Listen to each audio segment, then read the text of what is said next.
Hello, everyone. Thank you for standing by, and welcome to this evening's webinar, Infant and Toddler Sleep, Travel, and Time Zones, sponsored by IsisParenting and Gunapod Wearable Blankets and presented by Dr. Erin Evans.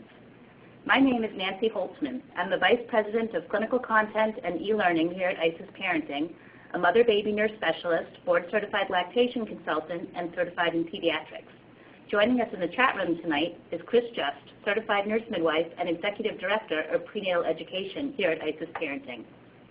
During the presentation, all participants will be in listen-only mode. You may submit questions by typing them in the chat feature located to the left of your screen or direct them to us on Twitter using our Twitter handle @ISIS_parenting. We'll take questions if time permits at the end of the presentation. Today's webinar is being recorded, and all of you will receive a link to the recording by email within the next 2 days. So if you missed something or need to step away to tend to your child, that's okay.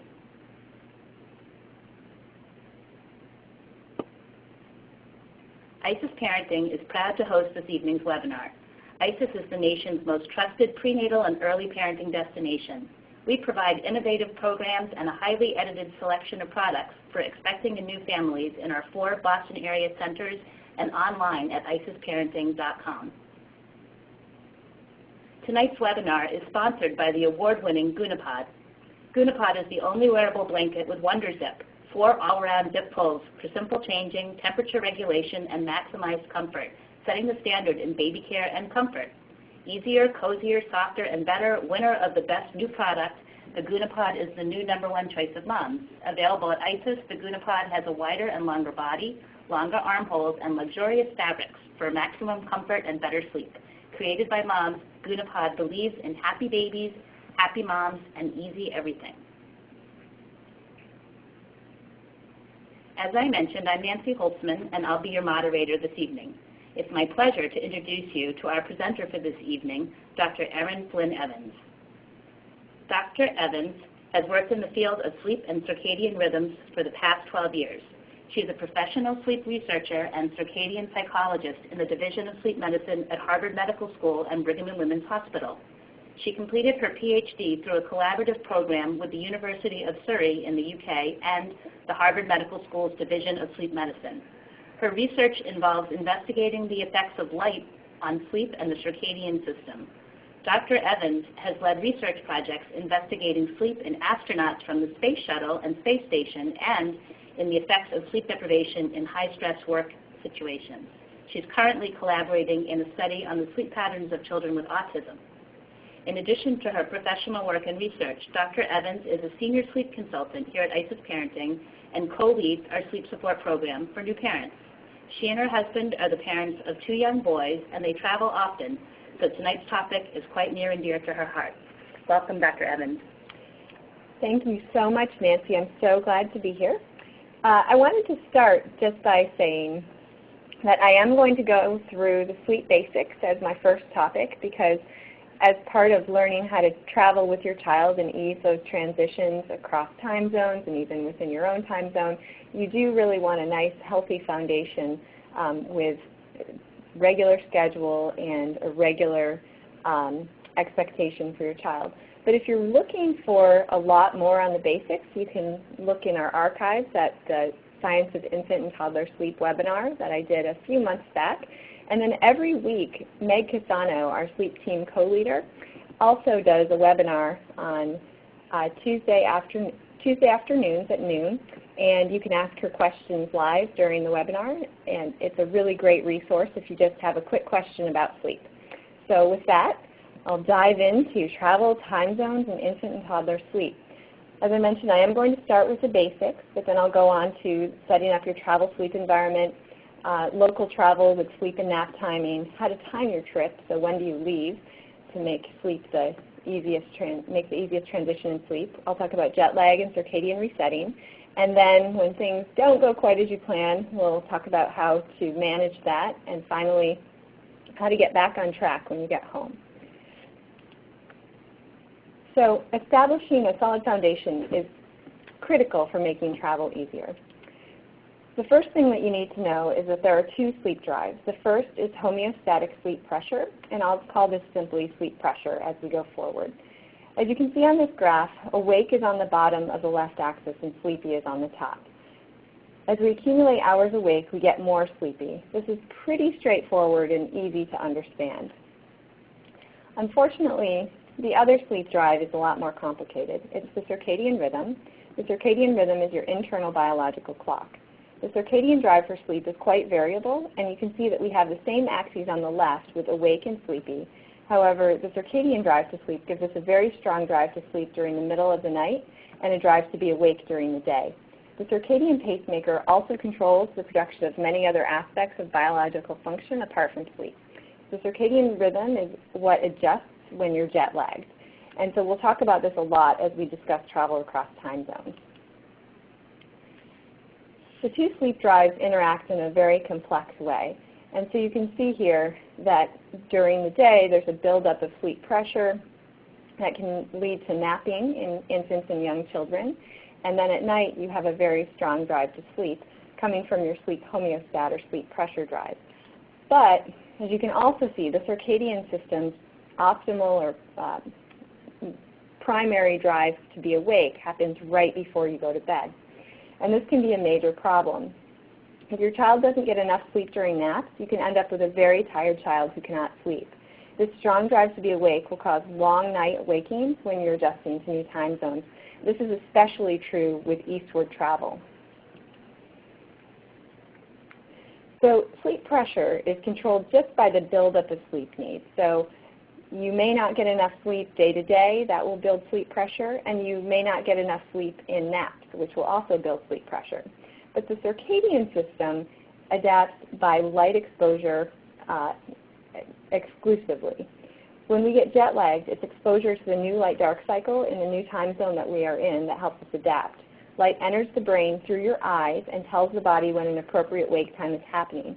Our bodies lock onto that light signal, and future wakings will be likely to occur at the time of that light cue. Now when you're at home, babies and toddlers will wake up when they're cued to light. For example, when the sun rises at 5 a.m. in the summer, that will reinforce an early waking at that hour. And so in order to keep your child sleeping later, it's absolutely essential that you keep the environment dark in the morning. And this manipulation of the sleep environment will come into play as we talk about adaptation during travel. Sleep is not a continuous state for infants and children who are over 3 months of age. Sleep is made up of many stages, and here I'm showing you an example of deep sleep on the electroencephalogram.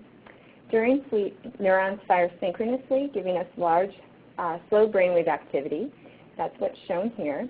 And during deep sleep, it's very hard to wake up a child. The arousal threshold is very high. Deep sleep dominates the beginning of the night in a child over 3 months of age. And during the beginning of the night, you may have experienced that your child doesn't wake up to very much. In my own house, a fire alarm has gone off and my kids haven't woken up. So deep sleep is pretty intense. But this is in stark contrast to other stages of sleep, like stage 2 and REM sleep, which occur later in the night. And during these stages, the creak of a floorboard could be enough to wake up your child. This is because the arousal threshold flips and is very, very low in the early morning hours. REM sleep, or rapid eye movement sleep, is when we dream. During REM sleep, adults are paralyzed from the neck down, and only our eyes move, which is why it's called REM sleep. Babies under a year of age don't have REM paralysis, and so they'll laugh, they'll cry, they'll suck, they'll fidget, they'll practice motor skills during REM sleep all through the first year. REM is usually the last stage that we go into during the night, so you're likely to be woken up by your child making lots of noise or moving around a lot. But before you respond, make sure that your child is actually awake.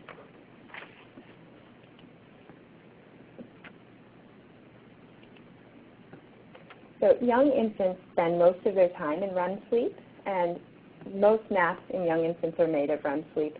At around 3 months, sleep begins to cycle during the night in 60 to 90-minute bouts. At the end of each of these sleep cycles, there's a brief arousal where we check the environment to make sure that we're okay. I'll refer to these as checking wake-ups, and I'll talk about these more as they relate to travel. But in general, adults also have these brief checking wake-ups, but since as adults we're typically well settled in our sleep environment, it's rare that we'll recognize that we're briefly waking up many times during the night. But if you accidentally fell asleep on your couch, you probably wouldn't spend the night there.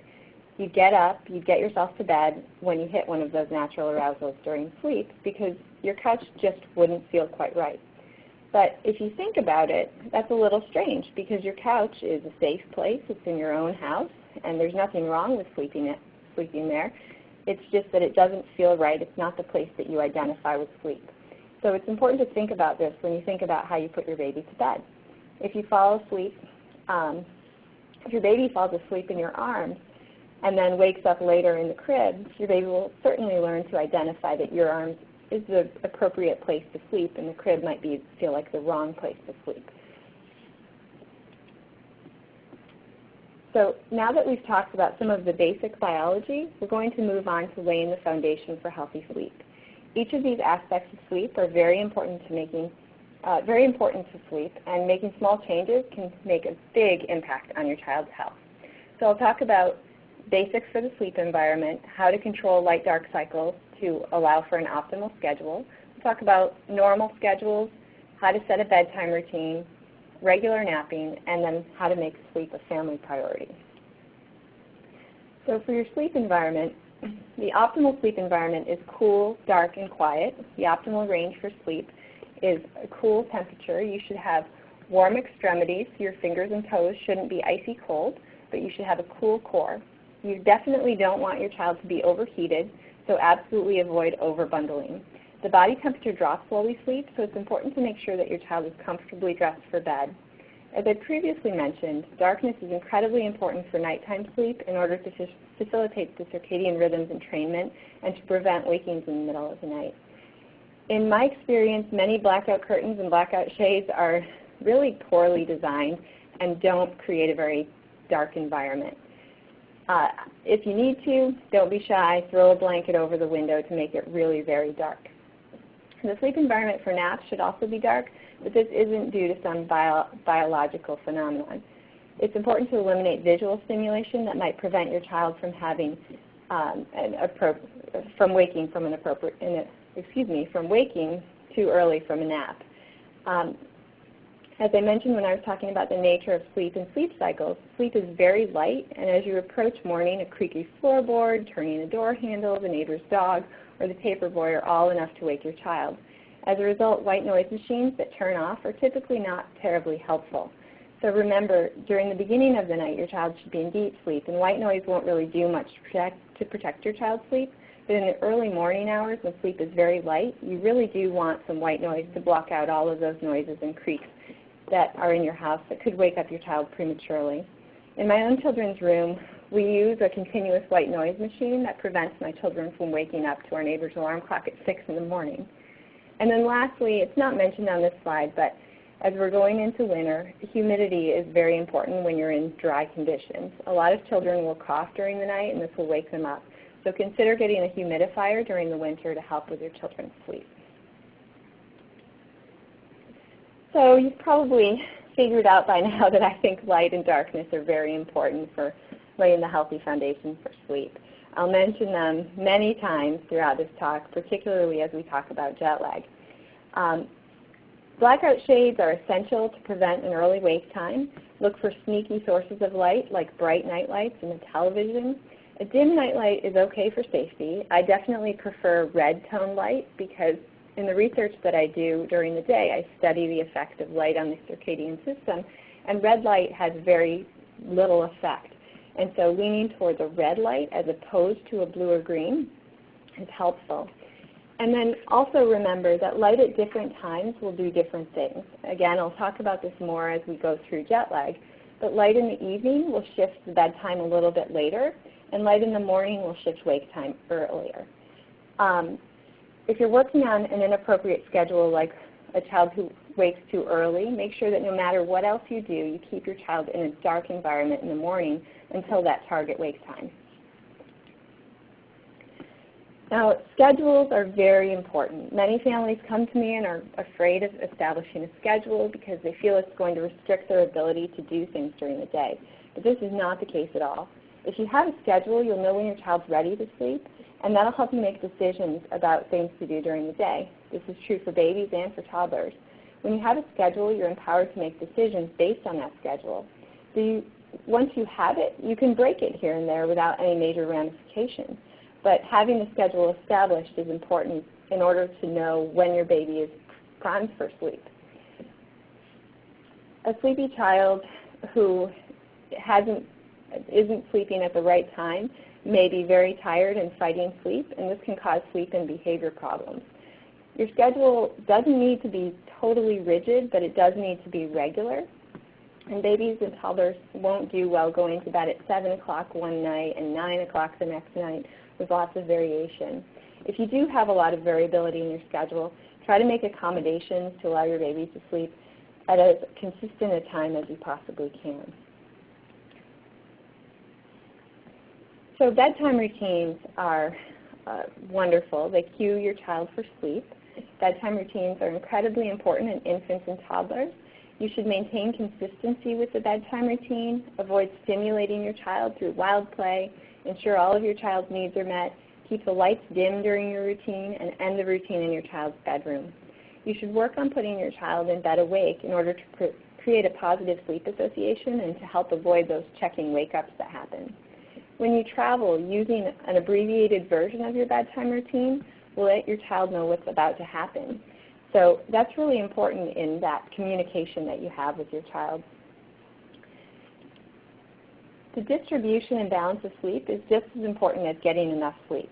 Naps are important for learning and development, and research has shown that toddlers who get regular naps will be much more likely to ask adults for help when facing challenges compared to children who don't nap. All children will do well with a brief nap routine to cue them for sleep. And so as you're going forward in developing a nap plan or working on naps with your child, making sure that you have some consistent things that you do every day before the nap will be very important and helpful in setting the stage for letting your child know what to do. It doesn't have to be exactly the same as your bedtime routine. You can just take a few elements from what you normally do at night, and that's definitely enough to cue your child for sleep. If you are working on a nap problem, you want to make sure that you eliminate unintentional naps. So those little cat naps that happen in the stroller or car seat can really sabotage any nap intervention that you're trying to do.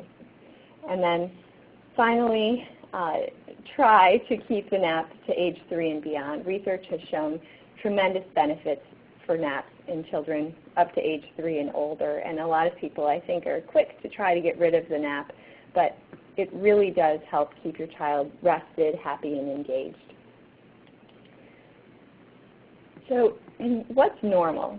Well, during the first year, the first few months of life, sleep is unpredictable. Babies seem to sleep all the time, yet they never seem to sleep. But as a baby gets through month 3 and month 4, sleep becomes more consolidated. The circadian rhythm starts to signal for sleep at night and wakefulness during the day. By the time a baby is about 5 months old, you typically see a 3-nap pattern with a regular morning nap, a regular afternoon nap, and a late afternoon cat nap. That cat nap usually drops away by the time the baby gets to about 9 months of age, and then you hang on to the 2-nap pattern all the way through about 15 months. Nighttime sleep in a baby is pretty consistently about 10.5 to 11 hours a night, and I think a lot of people have a misconception that it has to be 12 hours. Your baby might spend 12 hours in bed at night to account for feedings and any other night wakings that are happening, but typically the amount of sleep that a baby gets is around that 10.5 to 11 hour mark for nighttime sleep. During the day, babies typically sleep anywhere between 3 and 4 hours from about 5 months on. In years 1 to 3, sleep doesn't change a whole lot. Typically, a baby will go from 2 naps to 1 around 15 months, with a range of that transition happening between 12 and 18 months. And then the single nap hangs around ideally until age 3 and beyond, but in many children it will start to drop away at age 3. These nap transitions can be really frustrating because your child will have much higher tolerance to sleep loss and will be able to really fight sleep and stay awake, even though that's not the optimal situation. And so having a regular routine will help maintain that consistency and allow your child to get the sleep that he or she needs. So I'm going to come back to the checking response right before we dive into travel, because the checking response comes into play quite a bit when we think about sleeping in a new environment. It's really your body's way of making sure that you're safe during a continuous bout of sleep. So adults, children, and babies wake up multiple times during the night to check the environment. These brief arousals usually happen following the 60 to 90-minute sleep cycles. And when you're at home in your own bed, you'll feel safe and secure. You won't fully awaken during the night. I mentioned earlier how this response can cause major problems for babies, where many babies will just continue to wake at every sleep cycle. And when sleeping somewhere unfamiliar, in the case of travel, even the most sound sleeper might start to wake up because he might not feel quite so safe in that new place. Adults experience this too. It's not limited to children. For example, you might have been traveling and woken up a bit groggy and confused during the night when you were in an unfamiliar hotel room. It's the same type of feeling, and it's a very individual trait. Some babies and adults will have very little trouble sleeping in a new place, but others will have a very difficult time adjusting. It's a normal safety response. It doesn't mean that your child is unlearning how to sleep. And as we go forward, I'll talk about this in more detail and talk about how you can help prevent this. Now, as a special note, if your child is very young, or if you typically put your baby down to sleep asleep, plan to keep doing that while you're away. If for some reason you feel this is causing a sleep problem at home, then plan to fix it after your trip. But there's really no need to make any sort of change before the trip if it's coming up soon. So the more work you do to prepare for your trip, the easier it will be. So my first question to all parents when talking about travel is, where are you staying? If you're staying in a hotel, figure out what options they have for children's beds. Some hotels will rent pack-and-plays or cribs. Try to figure out what the room layout will be like. For example, is that travel crib going to be pushed right up next to your bed, or is there a divider in the room? Try to get a room away from noisy areas like the parking lot and pool. This is an easy request to make. And if you're right next to a noisy place, it can really sabotage your plans. Remember, especially if you're dealing with jet lag, your baby may be going to sleep at a time that most other people are awake. And so if everybody's using the pool, that's not going to be very conducive to sleep if your room is right next to it. And what are you going to do when you put your baby to bed? Are you going to sit in the hall? Are you going to sit in the dark? This is a really important consideration, because if you're not buying separate hotel rooms, you need to think about what you're going to do for those extra hours while your baby's sleeping and you're awake. My advice would be that you get your baby to sleep, perhaps sit in the hall, perhaps bring a video monitor. I'll talk about the reasons to bring different items while you travel. But then you can come back in after your baby's soundly asleep. Since deep sleep will be happening first in almost every case, you can make a little bit of noise, and you might even be able to have the TV on while your baby's soundly sleeping. So, second layer of where are you staying is, are you staying at someone's house? So will you sleep in the same room as your child or in a separate room? And are there noise issues in the house? Are there other children that could wake your baby up? Are there skylights? So as a personal example, last year I went on a trip with my husband and my kids, and I was so prepared. I thought I had all of my travel items ready, only to get to the place we were staying to find out there were giant skylights in the bedroom. So this is a real important consideration, because if there are skylights and an early sunrise, you're going to be up early. And then, is noise or safety a concern if your child gets up during the night? So if you have a toddler who's in a separate room in an unfamiliar house, and that toddler can get out of bed and wander around, is that going to be an issue? Probably so. And likewise, if your baby isn't quite to the sleeping through the night phase, is your baby going to be disruptive to other people if he wakes up crying during the night? If so, it's important to consider that and know that maybe you want your baby nearby so that you can respond quickly if that's the case. So what do you bring for travel? So packing your bags for sleep is so important. I think that sometimes people think I'm crazy, but the more you prepare for this, the easier your trip will be. So the Gunapod, Gunapod is our sponsor for this, and it's a great resource. It's a great item for travel because if you use it at home, it'll have that familiar comfort and smell of home, but it'll be something that you bring along, and it'll act as a sleep cue on its own. So something like the Gunapod can kind of act like a lovey. If your child does have a lovey, make sure that you have two and leave one at home. Any parent who's lost a lovey knows how tragic that is, so you want to make sure that you have a backup in case the worst happens while you're away. A favorite book, if your bedtime routine includes reading, make sure that you bring something to keep your routine as familiar as possible. Sheets from home can help with those familiar smells. White noise is, it can be a big thing to pack in the bag, but I think it's absolutely necessary. I bring our white noise machine everywhere we go. A video monitor may be a very personal thing. If you're staying in a hotel, you may want that video monitor while you sit out in the hall as your baby falls asleep before you go back in. And then a stroller with a full recliner bassinet. So I travel a lot with my kids. It's a good idea to travel light in general, but depending on where you go, you might want to make some exceptions to that rule. So as a personal example again, when I traveled to Hawaii with my kids to visit some relatives, I brought a full-size stroller. In the airport, I put my baby in the ergo carrier, and I put my luggage on the stroller. So it was actually really helpful in the airport. And then I was also able to use the stroller in the airport for my baby to sleep when our flight was delayed by 9 hours. So that was quite a nightmare situation, and having the stroller there was a real bonus. But the main reason I brought it wasn't to manage airport delays. It was really so that my husband and I could go out to dinner at a socially normal time in Hawaii while our son slept in the stroller. This isn't at all what we do at home. Our kids generally don't sleep on the go, but since we had such a big time zone change to deal with, it was really important to me to have that flexibility. When we make other trips within the same time zone, I might opt for a lightweight stroller and allow my children to sleep in a more normal sleep environment. And then finally, a creative plan for windows and light.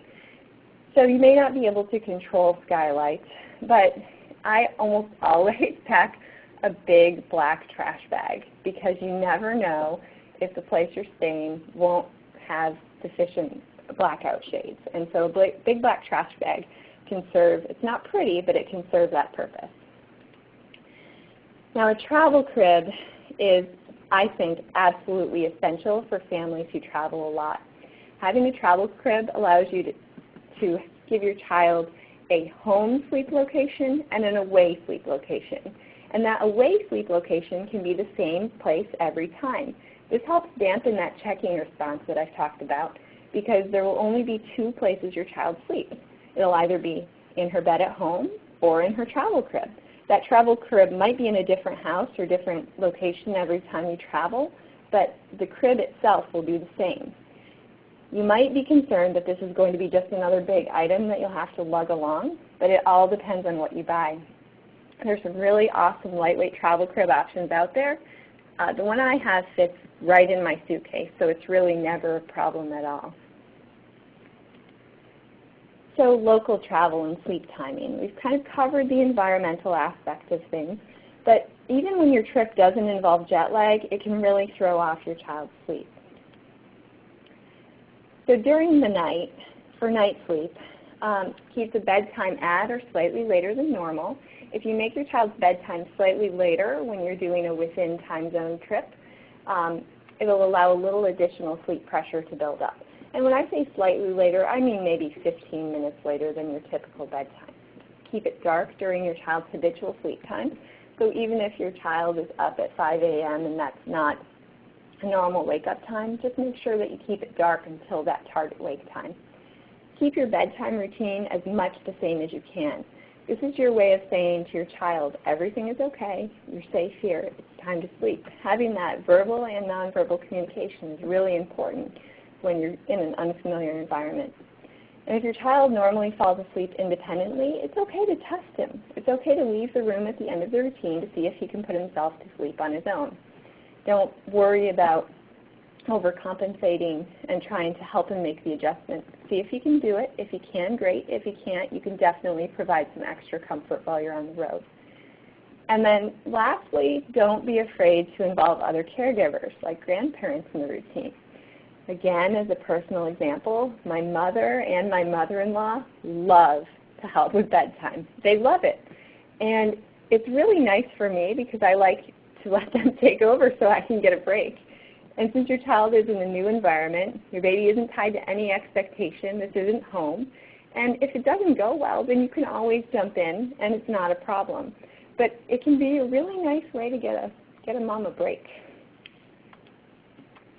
For naps on the go, try to keep your schedule. Having a regular schedule is a great thing, but you might find that your child just doesn't want to sleep at those regular times. It may be too hard for your child to nap in an unfamiliar environment. If you remember, daytime sleep is much lighter than nighttime sleep. The arousal threshold is a lot lower, and so it's much easier to wake up prematurely from a nap. If that's the case, don't fret too much. It's okay to kind of test your child again, see if he can put himself to sleep independently in a travel crib. But if that doesn't happen, just go with the flow. Naps can happen in a stroller or car seat while you're on the road. As long as you're trying to make sure that your child is as rested as possible, you should be in a good place for most of your trip. So timing your trip. Many families ask me when they should plan to leave to avoid disruption. A little bit of strategic timing can help, but there's only so much you can do with this. So for car or train travel, my first question is, well, does your child normally sleep in the car? Some babies love the car, some babies hate the car. And if your child sleeps in the car without a problem, then leaving during nap time is a great idea. You maximize the travel time without running into a problem with having a cranky child in the car. But if your child doesn't sleep well in the car, leaving during nap time is a terrible idea. I would try to get a nap in before you hit the road. Make your car sleep environment as optimal as possible. This might sound a little bit funny, but again, it can make a real difference. Use a window shade. Your child uses a pacifier, bring a pacifier. And if you have a newborn, consider a car bed. A car bed is typically used for preemies coming home from the hospital, but it can allow a very young baby to lay horizontally. Now, there are some pretty low weight limits on car beds, so certainly an older baby would never be able to use those. Be ready for naps that are only 30 to 45 minutes in the car or on the train, because again, your child's going to be sleeping in an unfamiliar environment, and nap sleep cycles are about 30 to 45 minutes. Plan to take a lot of breaks to let your toddlers run. A toddler who's cooped up in a car all day will definitely not have a regular nap schedule or routine. And getting your child out of the car, letting him or her have some fun is really important to keeping the car ride as pleasant as possible. For air travel, delays are inevitable. Do not book your ticket to coincide with takeoff, or to have a nap coincide with takeoff. But be sure your child is rested before going to the airport. Remember how I mentioned that we were delayed for 9 hours on our trip to Hawaii? So with the exception of the red eye, it just doesn't do a lot of good to try to plan your travel around your child's sleep. You have no control over when that will happen. But you can control the time that you arrive at the airport. Try to plan for your child to be awake when you go through security, because in my experience, there's nothing worse than having to unwrap a snuggled up sleeping baby to go through the X-ray machine. Most TSA officials will let your baby stay in the carrier, but I've definitely run into some who aren't so accommodating. So if your baby's awake during the security line, you'll have a much better experience. And if they let you keep the carrier on, that's just a nice bonus.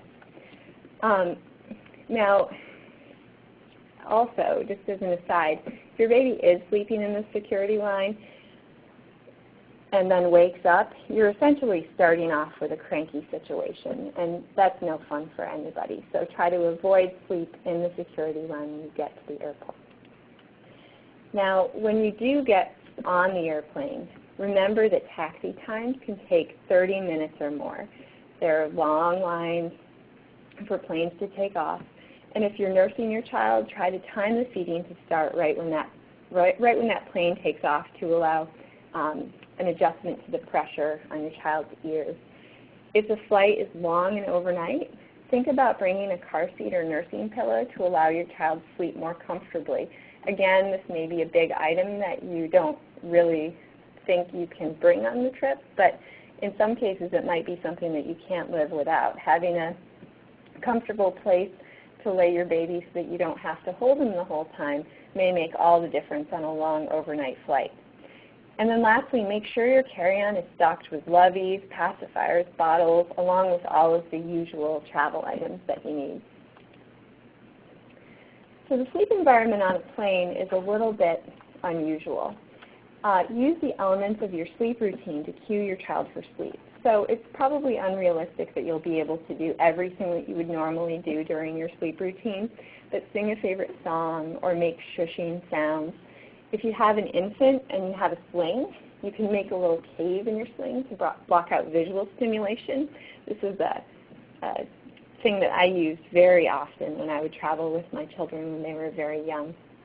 And also consider a white noise app or a portable white noise machine for the plane. Once your baby does fall asleep, you can use that to help dampen the sounds that come from all of the announcements that seem to continually happen as soon as your baby will fall asleep. And then anticipate the checking response. So I've mentioned a few times that these sleep cycles are 60 to 90 minutes at night and 30 to 45 minutes during the day. Most individuals have an exact duration for these sleep cycles. So you can probably anticipate when your child will wake up. Now for my youngest son, I timed his sleep cycles for naps, and they were 37 minutes. And so if I were on a plane, I would know at that 37-minute mark he would start to stir. I would be grabbing him just as that started to happen to help lull him back to sleep to make sure he got the amount of sleep that he needed. All right, so jet lag and circadian resetting. I'm sure that there are a lot of people listening in who travel across many time zones with kids, and this is the part that you've been waiting for. So I'm going to start complicated, and I will try to make this as painless as possible. So this is called the phase response curve to light. And the reason that I'm showing you this is because light at different times does different things. I've mentioned this in a very simplified way, but basically what I want to show you is right here. This is the transition point. Light before this time makes you want to go to bed later and get up later.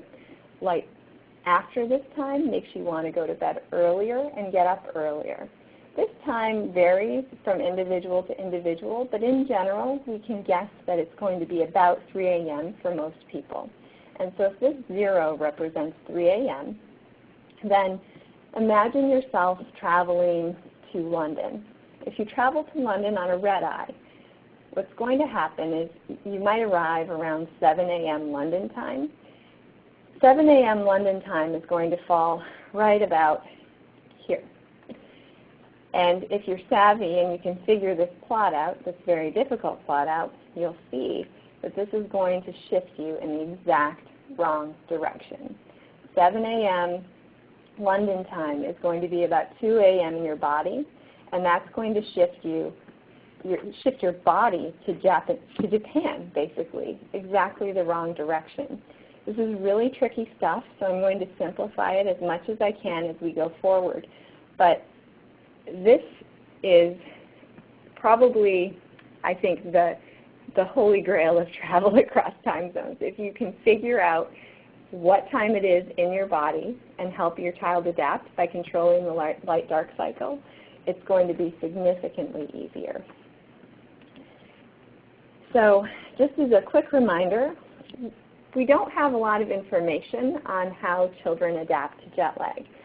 Adults adjust about an hour for every, or a day for every hour of time zone shift, and plan for that to take a little bit longer in children. So just to start, my first question when it comes to time zone travel whenever I'm working with families is, do you really have to shift? Because if you're taking a short trip, it's probably not worth it. unless you absolutely have to have your child awake at a certain time, say to go to a wedding, you may just not want to do it. You might want to deal with the early bedtime and early wake time. Keep your child on your local time zone schedule until you get back and everybody's happy. If you do need to shift, consider a compromise shift. So rather than going from a 7 p.m. bedtime in New York to a 7 p.m. bedtime in LA, think about shifting not quite so far.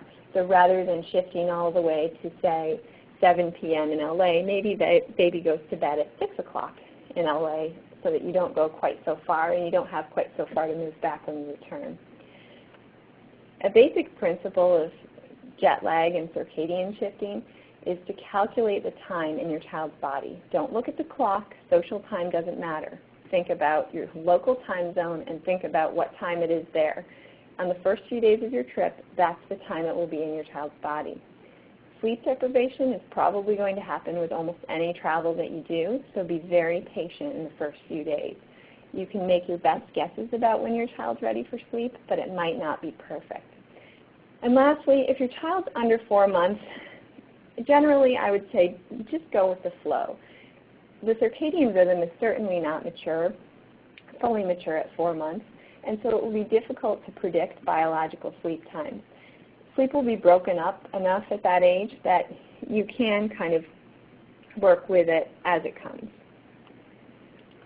So, to dive in, we'll start with the easiest.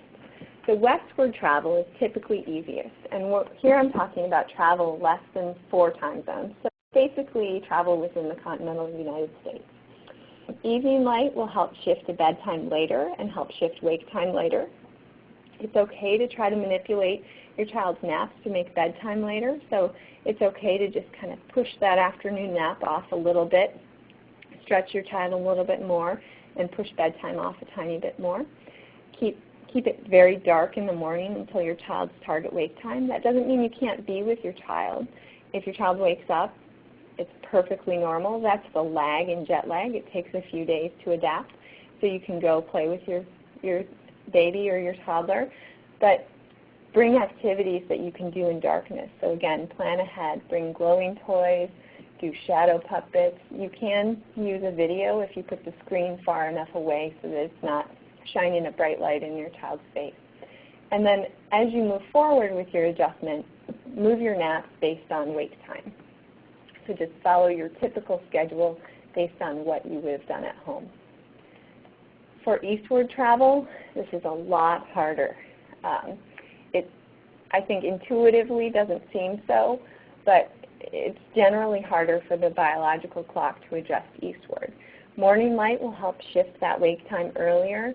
Wake your child up 30 minutes earlier each day. So in general, you might not want to or need to wake your child up at home, but when you're actively trying to make a shift in schedule, it is important to really control that light, dark, and control bedtimes and wake times. The wake maintenance zone happens right before your biological bedtime. So if you remember on one of the first plots I showed tonight, that's that very strong drive to be awake that happens right before you go to sleep. So you can't put your child down too early unless he's very sleep deprived. Now, this is where it gets tricky, because if you flew from, let's just say, San Francisco to Boston, and your child didn't sleep at all on the plane, then he might be sufficiently sleep deprived and that wake maintenance zone isn't going to cause a problem. But if your child's reasonably rested and you try to put him down at, say, 5 p.m. in his body and his normal bedtime is 7 p.m., you're definitely going to run into a problem. It won't be the appropriate time for him to go to sleep. So keep it dim in the evening from your target bedtime, even when you're not putting your child down. Start your routine at your child's biological bedtime, so the time that it is in his body. Think about your local time back at home, and then just move bedtime earlier by 30 minutes each night. And again, move naps based on wake time. So naps are not so circadian. They're really more the sleep pressure drive, so you can manipulate naps a lot more than you can manipulate nighttime sleep. So westward travel.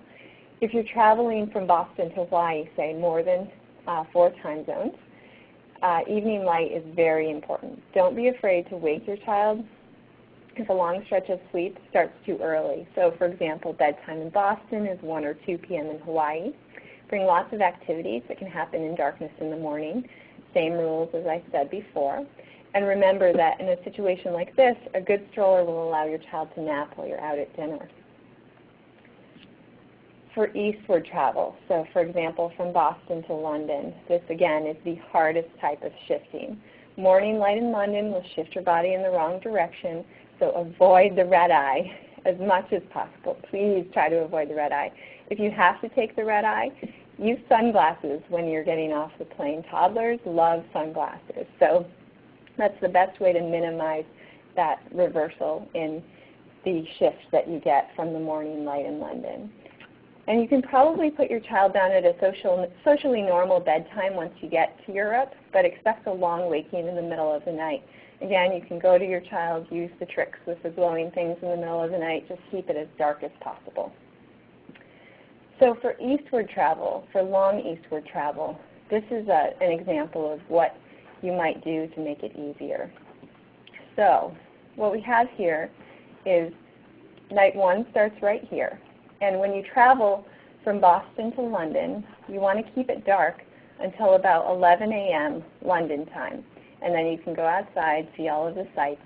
And every day, move that light time earlier by about 30 minutes for optimal shifting. Because remember, your body is going to shift every day and start to adapt to this new time that you're staying in. And sleep doesn't matter. Shifting is controlled by light. So it doesn't matter if your child's sleeping during this time. You just want to keep it dark during that time. A general rule of thumb is that for every additional hour east, you need to keep it dark an hour later when you arrive. So if you're shifting 5 time zones east, keep it dark until about 11 a.m. local time.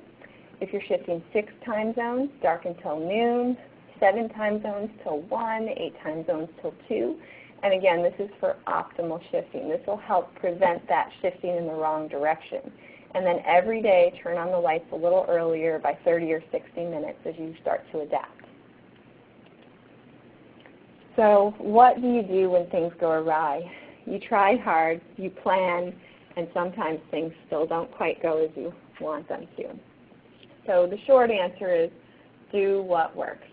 As long as it's safe, truly, really, you can do what works. Just have fun on your trip. If you do something that you would never normally do at home, that's completely fine. Problems can be fixed. Your baby or your child isn't having the same set of expectations while away, so it's not really worth doing an intervention unless you're going to be gone for a very long time. But in general, if things are very different when you're away, you can certainly readjust when you get home. So how do you get back on track when you get home? Well, if your travel involves jet lag, then make sure you use the jet lag techniques that I described to help your child adapt to your home time zone. So basically, you're just doing it in reverse. If you went westward, you use the eastward tips when you come home, and vice versa. Make sure you're basing your child's bed and wake times when you return on their biological drive to sleep. This is really important because your expectation of sleep is based on knowing that your child is ready for sleep, and so you want to make your best guess there. Follow those light-dark schedules for jet lag to kind of approximate the bedtime that you should be aiming for each day. And then if sleep associations develop while you're away, try to go immediately back to your child's home experience. I think a lot of parents are tempted to overcompensate for sleep associations that might have occurred while away. But imagine this scenario. While you're home, before your trip, your child goes to bed without struggle, sleeps through the night, wakes up happy, and naps fine. You go on a trip, and your child is experiencing all those checking wake-ups, having a really difficult time adjusting, and you respond. You rock him to sleep, which again is a totally fine reaction to have. But then when you get home, you might be tempted to rock your child to sleep again as a way to help ramp down from that travel.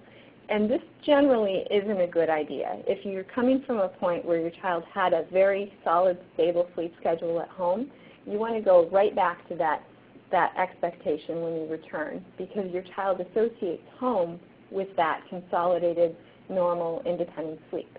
And so you can expect that. Now, it may not work out perfectly, but I would aim for that before feeling that you need to overcompensate. And then if your child learned to fall asleep originally through some sort of sleep intervention, then you can do a reminder night or two in order to help your child get back into the swing of things when you get home. And the most important thing, I would say, more important than anything else, is have fun on your trip. Problems can be fixed when you get home. Do what you need to do to have a good time. So in closing, I just want to say that we do have a great sleep team here. We have a lot of experts in many different areas of child development. We're philosophically neutral. And so I think that it's very important to know that every baby is different, every family is different. We don't have a one-size-fits-all strategy that we're going to give you. So if you are having trouble with your child's sleep and you want a little extra help, know that you're not going to hear anything exactly like you may have read about or heard about. We're going to personalize the strategies that we work through with you. And then if you do have a big travel or big trip coming up and you want some advice specifically with travel and what to do or how to adjust the time zones, we can help with that too. And I also wanted to mention that, again, every Tuesday from 12 to 12:30, our other senior sleep consultant, Meg Cassano, does a free webinar where she spends the first 15 minutes doing a mini class on a specific sleep-related topic, and you can pull up the archives from this.